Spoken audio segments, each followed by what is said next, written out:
Hi hello ನಮಸ್ಕಾರ ಸ್ನೇಹಿತರೆ. ಇಲ್ಲಿ ಕಾವೇರಿಯ ಹುಟ್ಟಡಗಿಸೋಕೆ ಮನೆಗೆ ಅತಿಥಿ ಬರ್ತಿದ್ದಾರೆ. ಅದರ ನಡುವೆ ಕಾವೇರಿಗೆ ದೊಡ್ಡ ಸತ್ಯ ಗೊತ್ತಾಗ್ತಿದ್ರೆ ಆ ಕಡೆ ಲಕ್ಷ್ಮಿಗೆ ಒಂದು ಬ್ರಹ್ಮಾಸ್ತ್ರನೇ ಕೈಗೆ ಸಿಗ್ತದೆ. ಹಾಗಿದ್ರೆ ಆಗಿದ್ದೇನು ಆಗ್ತಿರುವುದೇನು ತಿಳ್ಕೊಬೇಕು ಅಂದರೆ ಈಗಲೇ ನಮ್ಮ ಈ ಚಾನಲ್ನ ಸಬ್ಸ್ಕ್ರೈಬ್ ಮಾಡಿ, ಹಾಗೆ ಒಂದು ವಿಡಿಯೋವನ್ನು ಪೂರ್ತಿಯಾಗಿ ನೋಡಿ.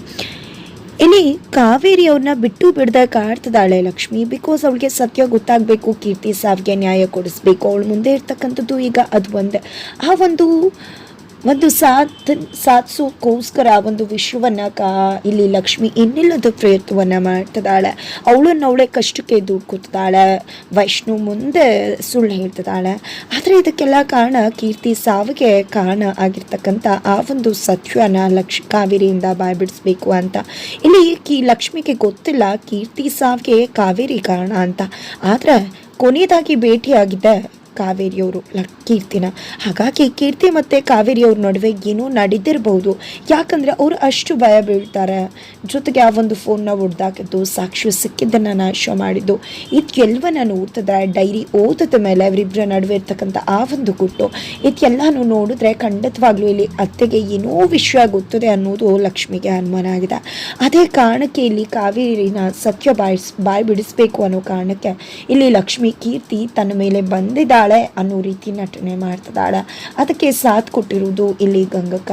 ಹಬ್ಬದ ದಿನ ಈ ಕಡೆ ವೈಷ್ಣವ್ ಮತ್ತೆ ಸುಪ್ರೀತಾ ಸೈಕಿಯಾಟ್ರಿಸ್ಟ್ ಅನ್ನ ಮನೆಗೆ ಕರ್ತಿದ್ದಾರೆ. ಆದರೆ ಅವರು ಸೈಕಿಯಾಟ್ರಿಸ್ಟ್ ಅನ್ನೋದು ಲಕ್ಷ್ಮಿಗಾಗ್ಲಿ ಬೇರೆ ಯಾರಿಗಾಗ್ಲಿ ಗೊತ್ತಿರಲಿಲ್ಲ. ಅದು ಗೊತ್ತಿಲ್ಲದೆ ಇರ್ತಕ್ಕಂಥ ಲಕ್ಷ್ಮಿ ಹಬ್ಬದ ದಿನ ಕೂಡ ಕಾವೇರಿಯವ್ರನ್ನ ಬಿಡೋಕೆ ರೆಡಿ ಇಲ್ಲ. ಬಿಕಾಸ್ ಕಾವೇರಿಯವರು ಫೋಟೋನು ಕೂಡ ಮನೇಲಿ ಹಾಕ್ಸೋಕೆ ರೆಡಿ ಇಲ್ಲ. ಹಾಗಾಗಿ ಇಲ್ಲಿ ಕಾವೇರಿ ಆಂಟಿ ಏನು ಮಾಡ್ತಿದ್ರ, ಮತ್ತೆ ಫೋಟೋ ತೆಗಿತಿದ್ರ, ನಿಮ್ಮನ್ನಂತೂ ಯಾವುದೇ ಕಾರಣಕ್ಕೂ ನಾನು ಬಿಡುವುದಿಲ್ಲ, ನನಗೆ ಇವತ್ತು ಸತ್ಯ ಗೊತ್ತಾಗಲೇಬೇಕು, ಹೇಳಿ ನನಗೆ ಗೊತ್ತಿರೋ ಸತ್ಯ ಇಡೀ ಜಗತ್ತಿನ ಮುಂದೆ ನೀವು ಏನು ಮಾಡಿದ್ರಿ ನನಗೆ ಅನ್ನೋ ಸತ್ಯನ ನೀವು ಒಪ್ಕೊಳ್ಳೇಬೇಕು, ಇಲ್ಲ ಅಂದರೆ ನಾನು ಬಿಡುವುದಿಲ್ಲ, ಹೇಳಿ ಅಂತಂದರೆ ಏನು ಮಾಡ್ತಿದ್ಯಾ ನೀನು ಅಂತ ಕೇಳ್ತಿದ್ರೆ ಈ ಕಡೆ ನೀವು ಏನೇ ಮಾಡಿದ್ರು ನಾನಂತೂ ಸುಮ್ಮನಿರುವುದಿಲ್ಲ ಆಂಟಿ ಅಂತ ಹೇಳ್ತಿದ್ರೆ ಇವಳನ್ನ ಹೀಗೆ ಬಿಟ್ಟರೆ ಆಗೋದಿಲ್ಲ ಅಂತ ಜೋರು ಮಾಡ್ತಿದ್ದಾರೆ ಕಾವೇರಿಯವರು. ಆದರೆ ಅವ್ರು ಎಷ್ಟು ಜೋರು ಮಾಡ್ತಾರೋ ಲಕ್ಷ್ಮಿ ಕೂಡ ಅಷ್ಟೇ ಜೋರು ಆಗ್ತಿದ್ದಾಳೆ. ಈ ಕಡೆ ಮನೆಯವರೆಲ್ಲ ಬಂದು ಬಿಡಿಸೋಕೆ ಟ್ರೈ ಮಾಡಿದ್ರು ಕೂಡ ಲಕ್ಷ್ಮಿಯ ನಾನು ನಿಲ್ಸೋಕೆ ಆಗ್ತಿಲ್ಲ, ಇದೇನಿದು ಹಬ್ಬದ ದಿನ ಕೂಡ ಲಕ್ಷ್ಮಿ ಏನು ಮಾಡ್ತಿದ್ಯಾ ನೀನು ಅಂತ ಹೇಳ್ತಿದ್ರೆ, ಹೇಳಿ ಆಂಟಿ ನಿಮ್ಮನೆ ಯಾವುದೇ ಕಾರಣಕ್ಕೂ ಇವತ್ತಂತೂ ನಾನು ಬಿಡುವುದಿಲ್ಲ, ತಪ್ಪಿಸ್ಕೊಂಡೇ ಹೋಗ್ತಿದ್ರೆ ಸತ್ಯ ಬಾಯ್ ಬಿಡ್ತಿಲ್ಲ ಅಲ್ವಾ, ನೀವು ಸತ್ಯ ಬಾಯ್ ಬಿಡಲೇಬೇಕು, ಬಿಡೋ ತನಕ ನಾನಂತೂ ಬಿಡುವುದಿಲ್ಲ ಅಂತ ಹೇಳಿ ಇವತ್ತು ನೀವು ಹೇಳಲೇಬೇಕು ಅಂತ ದುಂಬಾಲ್ ಬಿದ್ದುಬಿಟ್ಟಿದ್ದಾಳೆ. ಹಿಡಿದು ಕೇಳ್ತಿದ್ದಾಳೆ. ಈ ಕಡೆ ಕಾವೇರಿ ಅವ್ರಿಗೆ ಏನು ಮಾಡಬೇಕು ಅಂತ ಗೊತ್ತಾಗ್ತಿಲ್ಲ. ಅದರ ನಡುವೆ ಈ ಕಡೆ ವೈಷ್ಣವ್ ಕೂಡ ಬಿಡಿಸ್ಕೊಳ್ಳೋಕೆ ಬರ್ತಾನೆ. ಈ ಕಡೆ ಯಾರೇ ಬಂದರೂ ಕೂಡ ಇಲ್ಲಿ ಲಕ್ಷ್ಮಿನ ತಡಿಲಿಕ್ಕೆ ಆಗ್ತಿಲ್ಲ. ತಕ್ಷಣ ಈ ಕಡೆ ಒಂದಷ್ಟು ಜನ ಲಕ್ಷ್ಮಿನ ಇಟ್ಕೊಂಡಿದ್ದಾರೆ. ನಂತರ ಈ ಕಡೆ ವೈಷ್ಣವ್ ಕೂಡ ಇದ್ದಾನೆ. ನಂತರ ಸೈಕಿಯಾಟ್ರಿಸ್ಟ್ ಲಕ್ಷ್ಮಿನ ಸತ್ಯನ ಹೊರಗಡೆ ತರಬೇಕು ಅನ್ನೋ ಕಾರಣಕ್ಕೆ ಲಕ್ಷ್ಮಿನ ಅಬ್ಸರ್ವ್ ಮಾಡೋದಕ್ಕೆ ವೈಷ್ಣವ್ನ ಸಾರಿ ವೈಷ್ಣವ್ ಅಂತ ಹೇಳಿ ಅವರೇ ಬೇಕು ಅಂತ ದಬ್ಬಿಟ್ರು. ಆದರೆ ಲಕ್ಷ್ಮಿ ಈ ಕಡೆ ವೈಷ್ಣವ್ನ ದಬ್ಬಿ ಬೀಳ್ತಿದ್ದಾಗಿ ಹೋಗಿ ಇಟ್ಕೊಂಡ್ಬಿಟ್ಲು. ಏನೂ ಆಗಿಲ್ಲ ನಿಮಗೆ ಅಂತ, ಆಗಿಲ್ವಾ ಅಂತ ಕೇಳಿ. ಇದನ್ನು ನೋಡಿ ವೈಷ್ಣವ್ಗೂ ಕೂಡ ಶಾಕ್ ಆಯಿತು. ಲಕ್ಷ್ಮಿಯವರು ಹೀಗೆ ಇಷ್ಟೊತ್ತು ಆ ರೀತಿ ಇದ್ದವರು ಹೀಗೆ ಸಾಧ್ಯ ಅಂತ. ತಕ್ಷಣ ಈ ಕಡೆ ಸೈಕಿಯಾಟ್ರಿಸ್ಟ್ ಬಂದಿದ್ದೆ, ಏನಿದು ಲಕ್ಷ್ಮಿ ಯಾಕೆ ನಾಟಕ ಮಾಡ್ತಾ ಇದೆಯಾ ಅಂದ ತಕ್ಷಣ ಏನು ಮಾತಾಡ್ತಿದ್ರ ಅಂದಾಗ ನಾನು ಸೈಕಿಯಾಟ್ರಿಸ್ಟ್ ಅಂತ ಹೇಳ್ತಾರೆ. ಈ ಮಾತನ್ನು ಕೇಳಿ ಲಕ್ಷ್ಮಿಗೆ ಗಾಬರಿ ಆಗುತ್ತೆ. ಈ ಕಡೆ ಕಾವೇರಿ ಅವ್ರು ಕೂಡ ಏನು ಮಾತಾಡ್ತಿದ್ರ ನಾಟಕನ ಅಂದಾಗ ಹೌದು, ಈ ಲಕ್ಷ್ಮಿಗೆ ಯಾವ ದೆವ್ವನೂ ಇಲ್ಲ, ಏನೂ ಇಲ್ಲ, ನಾಟಕ ಮಾಡ್ತಿದ್ದಾಳೆ. ನನ್ನ ಹತ್ರ ನಿನ್ನ ನಾಟಕ ನಡೆಯೋದಿಲ್ಲ ಲಕ್ಷ್ಮಿ, ನನಗೆಲ್ಲವೂ ಕೂಡ ಗೊತ್ತಾಗುತ್ತೆ, ಐ ಆಮ್ ಎ ಸೈಕಿಯಾಟ್ರಿಸ್ಟ್ ಅಂತ ಹೇಳ್ತಾರೆ. ಈ ಕಡೆ ಕಾವೇರಿ ಅವರು ಹೌದು ಅವಳು ನಾಟಕನೇ ಮಾಡ್ತಿದ್ದಾಳೆ, ಇಷ್ಟು ದಿನದಿಂದ ನಾಟಕನೇ ಮಾಡ್ತಾ ಇದೆಯಾ ಅಂತ ಲಕ್ಷ್ಮಿ ಮೇಲೆ ಹವ್ವು ಆಡ್ತಿದ್ದಾರೆ.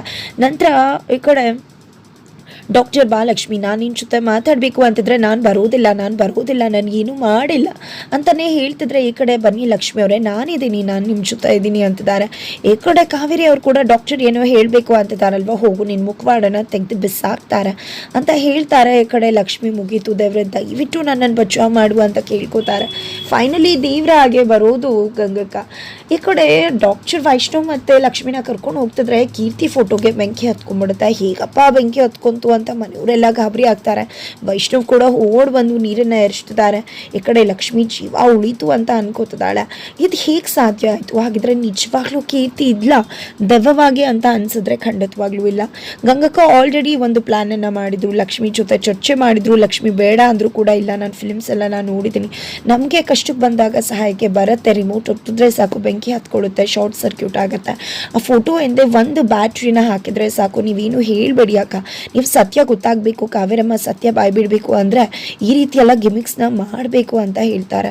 ಸರಿ ಆಯಿತು, ತೊಂದರೆ ಆಗ್ಕೂಡ್ದು ಅಂತ ಗಂಗಕ್ಕನ ಮೇಲೆ ನಂಬಿಕೆ ಇಟ್ಟು ಒಪ್ಕೊಂಡಿರ್ತಾರೆ. ಗಂಗಕ್ಕ ಕೂಡ ಹಾಗೆ ಫೋಟೋನ ರೆಡಿ ಮಾಡಿ ಹಾಕಿರ್ತಾರೆ. ಹಾಗಾಗಿ ಇಲ್ಲಿ ಡಾಕ್ಟರ್ ಕರ್ಕೊಂಡು ಹೋಗಬೇಕಿದ್ರೆ ಲಕ್ಷ್ಮಕ್ಕನ ಆ ಒಂದು ರಿಮೋಟ್ನ ಒತ್ತಿದ್ದೆ ತಡ ಕೀರ್ತಿ ಫೋಟೋಗೆ ಬೆಂಕಿ ಹತ್ಕೊಂತು. ಇದನ್ನೆಲ್ಲ ನೋಡಿದೆ ಈ ಕಡೆ ಡಾಕ್ಟರ್ ಕೂಡ ಶಾಕ್ ಆಗ್ತಿದ್ದಾರೆ. ಇವಾಗಾದರೂ ನಂಬ್ತೀರಾ, ನಮ್ಮ ಲಕ್ಷ್ಮಕ್ಕನ ಮೇಲೆ ಅನುಮಾನ ಪಡ್ತಿದ್ರಲ್ಲ, ನಮ್ಮ ಲಕ್ಷ್ಮಕ್ಕ ಬಂದು ಇಲ್ಲಿ ಬೆಂಕಿ ಹಚ್ಚಿದ್ರ ಕೀರ್ತಿ ಅಕ್ಕನ ಫೋಟೋಗೆ ಅಂತ ಗಂಗಕ್ಕ ಕೇಳ್ತಿದ್ದಾರೆ. ಇದು ಯಾವುದನ್ನು ಕೂಡ ನಂಬೋಕೆ ಆಗ್ತಾ ಇಲ್ಲ.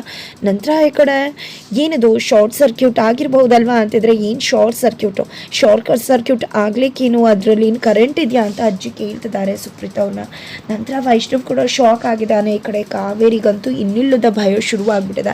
ನಂತರ ಈ ಕಡೆ ಕಾವೇರಿ ಅವ್ರನ್ನ ಮತ್ತೆ ಲಕ್ಷ್ಮಿ ಇಟ್ಕೋತಿದ್ದಾಳೆ. ಸತ್ಯ ಬಾಯ್ಬಿಡಿ ಆಂಟಿ, ಸತ್ಯ ಬಾಯ್ಬಿಡಿ ಅಂತ. ಹೀಗೆ ಆದರೆ ಸುಮ್ಮನಿರೋಕ್ಕಾಗೋದಿಲ್ಲ. ಖಂಡಿತ ಇವಳನ್ನ ನಾನೇ ಬಾಯಿ ಮುಚ್ಚಿಸ್ಬೇಕು ಅಂದ್ಕೊಂಡಿದ್ದೆ. ಇಲ್ಲಿ ಲಕ್ಷ್ಮಿಗೆ ಪಟಾರ್ ಚಟೀರ್ ಅಂತ ಬಾರಿಸ್ತಾರೆ. ಅಬ್ಬಬ್ಬ, ಖಂಡಿತ ಎಂದೂ ಕೂಡ ಅಷ್ಟು ಮಟ್ಟಿಗೆ ಯಾರೂ ಬಾರಿಸಿಲ್ವೇನು. ಒಂದು ಸಣ್ಣ ಉಸಿರಾಡೋಕ್ಕೂ ಅವಕಾಶ ಕೊಡದೆ ಲಕ್ಷ್ಮಿಗೆ ಕೆನ್ನೆಗೆ ರಪ್ ಅಂತ ಎಲ್ಲ ಬಾರ್ಸಾಕ್ಬಿಡ್ತಾರೆ. ಎಷ್ಟೇ ಹೇಳಿದ್ರೂ ತಡಿತಾ ಇಲ್ಲ. ತಕ್ಷಣ ವೈಷ್ಣವ್ ಬರ್ತಾನೆ. ಕಾವೇರಿ ಹೊಡಿಯೋ ಏಟು ಮಗಂಗೆ ತಾಕದ ತಕ್ಷಣ ಹಾಗೆ ಸುಮ್ಮನಾಗ್ಬಿಡ್ತಾರೆ. ಅದು ಪುಟ ಅಂತಿದ್ದಾಗೆ ನೀನು ಸುಮ್ಮನಿರಮ್ಮ ಅಂತ ಜೋರು ಮಾಡ್ತಾನೆ. ತಕ್ಷಣ ಆ ಒಂದು ಪೇಯ್ನನ್ನು ತಡ್ಕೊಳ್ಳೋಕ್ಕಾಗದೆ ಲಕ್ಷ್ಮಿ ಪ್ರಜ್ಞಾಸ್ಥಿತಿಗೆ ಹೋಗ್ತಾಳೆ. ನಂತರ ಈ ಕಡೆ ರೆಸ್ಟ್ ಮಾಡ್ತಿರ್ತಾಳೆ. ನಂತರ ಈ ಕಡೆ ವೈಷ್ಣವ್ ಎಚ್ಚರಗೊಳಿಸ್ತಾನೆ ನೀರು ಹಾಕಿ ಲಕ್ಷ್ಮಿನ. ಸಾರಿ ಲಕ್ಷ್ಮಿಯವರೇ, ಇವತ್ತು ಏನಾಯಿತು ಅದಕ್ಕೆಲ್ಲ ನಾನೇ ಕಾರಣ ಅಂದಕ್ಕೆ ನಾನು ನೀನು ಬಿಹೇವ್ ಮಾಡಿದೆ ಅಲ್ವಾ ಅಂದಕ್ಕೆ ಖಂಡಿತ ನಿಮ್ದೇನೂ ತಪ್ಪಿಲ್ಲ. ನೀವು ನನ್ನ ಮತ್ತು ನನ್ನ ಪ್ರೀತಿನ ನಮ್ಮನ್ನ ನಡುವೆ ಸಿಕ್ಕಾಕೊಂಡು ಒದ್ದಾಡ್ತಿದ್ರ. ನನ್ನ ಪ್ರೀತಿ ಅಮ್ಮನ ನಡುವೆ ಏನಾಗಿದೆಯೋ ಏನು ನಡೀತಿದ್ಯೋ ಅದರಲ್ಲಿ ನೀವು ತಪ್ಪು ಮಾಡದೇ ಇರೋರು ಬಡವಾಗ್ತಿದ್ರ. ನಂಗೆ ತುಂಬ ಬೇಜಾರಾಗ್ತದೆ ಅಮ್ಮ, ಆ ರೀತಿ ಮಾಡಿದ್ದು ಖಂಡಿತ ತಪ್ಪು. ನಂಗೆ ತುಂಬ ಬೇಜಾರಾಗುತ್ತೆ. ಏನು ಮಾಡಲಿ ನಾನು, ನಿಮಗೆ ಹರ್ಟ್ ಆದರೆ ನನ್ನಿಂದ ಸಹಿಸೋಕ್ಕಾಗೋದಿಲ್ಲ. ಇದು ಎಲ್ಲದಕ್ಕೂ ಕೂಡ ಕಾರಣ ನಾನೇನೆ. ನಿಮ್ಮನ್ನ ಚೆನ್ನಾಗಿ ನೋಡ್ಕೋತೀನಿ ಅಂತ ಮದುವೆ ಮಾಡಿಕೊಂಡೆ. ಆದರೆ ಪ್ರೀತಿ ಮುಂದೆ ನನಗೆ ನಿಮ್ಮನ್ನು ಚೆನ್ನಾಗಿ ನೋಡ್ಕೊಳ್ಳೋಕ್ಕಾಗಲಿಲ್ಲ. ಆದರೆ ಇವತ್ತು ಪ್ರೀತಿ ಇಲ್ಲ, ಸಂಪೂರ್ಣವಾಗಿ ಕೀರ್ತಿ ನಮ್ಮಿಂದ ದೂರ ಹೋಗಿದ್ದಾಳೆ.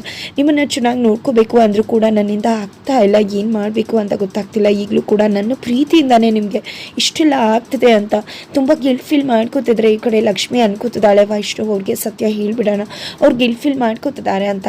ಆದರೆ ಅತ್ತ ಕಡೆ ಅಜ್ಜಿ ಡಾಕ್ಟರ್ನ ಓಡಿಸ್ಬಿಡ್ತಾರೆ, ನಾವು ನೋಡ್ಕೋತೀವಿ ಅಂತ. ಆದರೆ ಇಲ್ಲಿ ಕಾವೇರಿ ಅವ್ರಿಗೆ ಡಾಕ್ಟರ್ ಹೇಳಿದ ಮಾತ್ರ ಗುನ್ಗಿಸ್ತದೆ, ಲಕ್ಷ್ಮಿ ನಾಟಕ ಆಡ್ತಿದ್ದಾಳೆ ಅಂತ. ಹಾಗಾಗಿ ಡಾಕ್ಟರ್ನ ಹೋಗಿ ಭೇಟಿ ಮಾಡ್ತಾರೆ. ನೀವು ಏನು ಹೇಳಿದ್ರು ನಿಜನಾ ಅಂದಾಗ ಹೌದು, ಲಕ್ಷ್ಮಿ ಯಾವುದೇ ರೀತಿ ಕೂಡ ದೆವ್ವ ಮೈ ಮೇಲೆ ಬಂದಿಲ್ಲ ಲಕ್ಷ್ಮಿಗೆ. ಆದರೆ ಅವಳು ನಾಟಕ ಮಾಡ್ತಿದ್ದಾಳೆ. ನನ್ನ ಸೈಕಿಯಾಟ್ರಿಸ್ಟ್ ನಂಗೆ ಅರ್ಥ ಆಗುತ್ತೆ ಅಂತ ಎಕ್ಸ್ಪ್ಲೇನ್ ಮಾಡ್ತಾರೆ. ಡಾಕ್ಟರ್ನ ಮಾತನ್ನ ಕಾವೇರಿ ನಂಬ್ತಾರೆ. ನನ್ನ ಹತ್ರನೇ ನಾಟಕ ಆಡ್ತಾ ಇದೆಯಾ ಲಕ್ಷ್ಮಿ, ನೋಡ್ತಾ ಇರು ನಿನ್ನ ನಾಟಕ ಪರದನ ಹೇಗೆ ತೆರೆ ಹೇಳಿತೀನಿ ಅಂತ ಕಾವೇರಿ ಡಿಸೈಡ್ ಮಾಡ್ಕೊಂಡ್ರೆ, ಆ ಕಡೆ ಲಕ್ಷ್ಮಿ ವೈಷ್ಣವ್ಗೆ ಸತ್ಯ ಹೇಳಿಬಿಡ್ಬೇಕು ಅಂತ ಡಿಸೈಡ್ ಮಾಡ್ಕೊತಿದ್ದಾಳೆ. ಅದರ ನಡುವೆ ಈ ಕಡೆ ಕಾವೇರಿಯವರ ಹುಟ್ಟಡಗಿಸೋಕೆ ಬೆಟ್ಟದ ಮಹಾದೇವಯ್ಯ ಎಂಟ್ರಿ ಕೊಡ್ತಿದ್ದಾರೆ. ಮಂಗಳೂರು ಮುಖಿಯವರ ಜೊತೆ ಸೇರಿಕೊಂಡು ಕೆಂಪು ಸೀರೆ ಉಟ್ಕೊಂಡು ಗಣಪತಿ ಮೂರ್ತಿಯ ದರ್ಶನಕ್ಕೆ ಬರ್ತದಂತ ಅವರನ್ನು ಗೊಂಬೆ ಆಡಿಸೋರು. ನೀನು ಹೋಗಬೇಕಾಗಿರೋದು ಈ ಮನೆಗೆ, ಇಲ್ಲಿ ನಿನಗೆ ಜಾಗ ಅವಕಾಶ ಇರೋದು, ಇಲ್ಲಿ ನಿನ್ನ ಅವಶ್ಯಕತೆ ಇರೋದು, ನಿನ್ನ ಕೆಲಸ ಇರೋದು ಇಲ್ಲಿ, ದೇವ್ರು ಕಳಿಸಿರುತ್ತೆ ನಿನ್ನ, ಅದಕ್ಕೆ ಮೊದಲು ಈ ಮನೆಗೆ ಹೋಗು ಅಂತ ಹೇಳ್ತಿದ್ದಾರೆ. ಈ ಕಡೆ ಬೆಟ್ಟದ ಮಹಾದೇವ ಹಿಂಗೆ ಹೆದರಿಕೆ ಆಗ್ತದೆ. ಆದರೂ ಕೂಡ ಗೊಂಬೆ ಆಡಿಸೋರು ಹೇಳಿದ್ದಾರೆ ದೇವ್ರ ಒಂದು ಇಂಗಿತಾನೆ ಇದು ಅಂತ. ಹಾಗಾಗಿ ಬೆಟ್ಟದ ಮಹಾದೇವಯ್ಯ ಕಾವೇರಿ ಅವರ ಮನೆಗೆ ಎಂಟ್ರಿ ಕೊಡ್ತಿದ್ದಾಗೆ ಲಕ್ಷ್ಮಿಗೆ ಸಿಕ್ತು ಬ್ರಹ್ಮಾಸ್ತ್ರ. ಅವರನ್ನು ನೋಡಿದೆ ಕಾವೇರಿ ಠಸ್ ಅಂತ ಹೇಳ್ಬೋದು. ಹಾಗಿದ್ರೆ ಕಾವೇರಿಯವರು ಲಕ್ಷ್ಮಿ ವಿರುದ್ಧ ಸಿಡಿದೇಳ್ಬೇಕು ಅಂತ ಅಂದ್ಕೊಂಡ್ರೆ ಇಲ್ಲಿ ಕಾವೇರಿಯ ಒಂದು ಅಂತ್ಯ ಆಗೋಕ್ಕೆ ಎಲ್ಲ ರೀತಿಯ ತಯಾರಿ ಆಗ್ತದೆ ಅಂತ ಹೇಳ್ಬೋದು.